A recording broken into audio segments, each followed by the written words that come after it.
Hello and welcome everyone. I'm excited to announce that today we are going to start the sessions on the cranial nerves. And the topic of focus for today is the second cranial nerve, which is the optic nerve. And this is the nerve which has made it possible for you to go through my videos at the moment.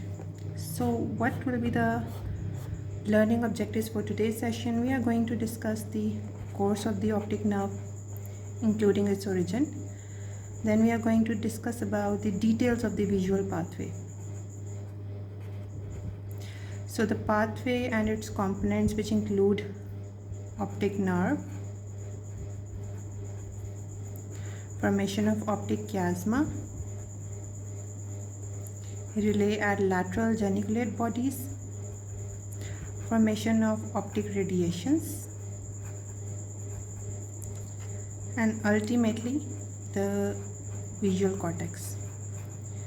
So we'll have a quick look at all of these components, which will summarize our visual pathway. So let's start with the illustrations. Let's imagine that this is the eyeball of the right side. In fact, this would be the left side. This is the eyeball of the right side, and this shows the emergence of the optic nerve from the eyeball. So when we talk about the optic nerve origin, it arises from the ganglion cells which are found in the 9th layer of the retina. So the fibers or the axons of the ganglion cells, they converge at the level of the optic disc and they exit in the form of the optic nerve. And after passing a short distance in the orbit, the optic nerve meets with the fellow of the opposite side at the level of the optic chiasma. So what is the purpose of optic chiasma? Optic chiasma is a structure which is formed at the level of junction of anterior wall and the floor of the third ventricle, and it is the point where one optic nerve of one side meets with the fellow of the opposite side. And the reason is for doing this is because it is the area where the two optic nerves will do a transaction. So what kind of transaction is this? So let's say that this is the right optic nerve and this is the left optic nerve.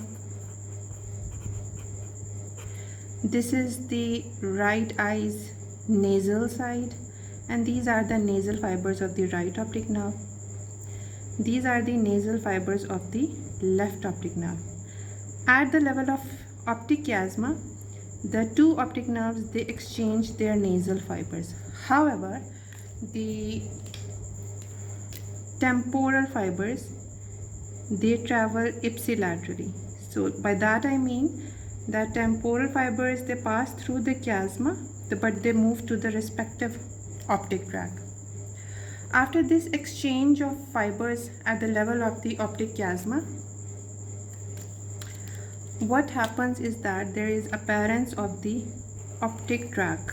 So from here onwards, we call this structure as the optic tract. Optic tract fate is that it will go to the lateral geniculate bodies, which are the nuclei found in the posterior part of the thalamus.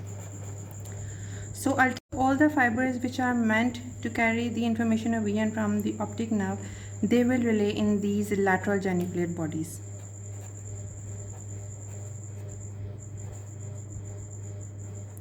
However, some of the fibers which are not directly concerned with the vision, but they are meant to play a role in the reflexes, in the visual reflexes, those fibers, they just pass through this pathway and they ultimately go to the other nuclei, which are the pretectal nucleus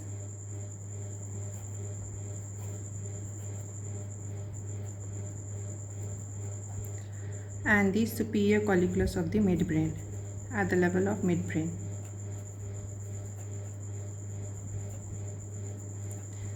Apart from that, all the fibers which are meant to carry the information of the vision, they are passing through the optic tract. Now at this level, if we observe that each optic tract carries the temporal fibers of its own side, but it carries the nasal fibers coming from the opposite side. For example, if we talk about the right optic tract, it carries the temporal fibers from the right side, from the right eye, but it is carrying the nasal fibers from the left side.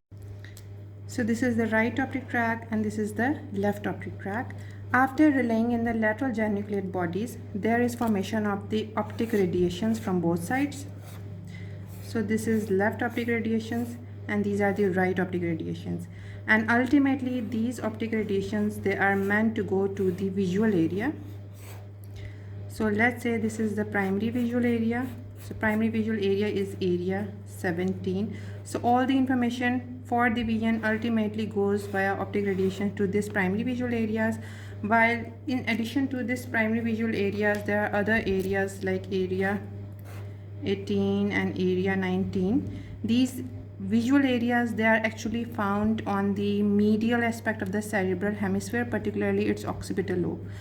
So this information is ultimately conveyed to the visual cortex and it processes the information. The main concern of area 17 is to process the visual information. So if I summarize the visual pathway, we started with the optic nerve from the ganglion cells of the retina.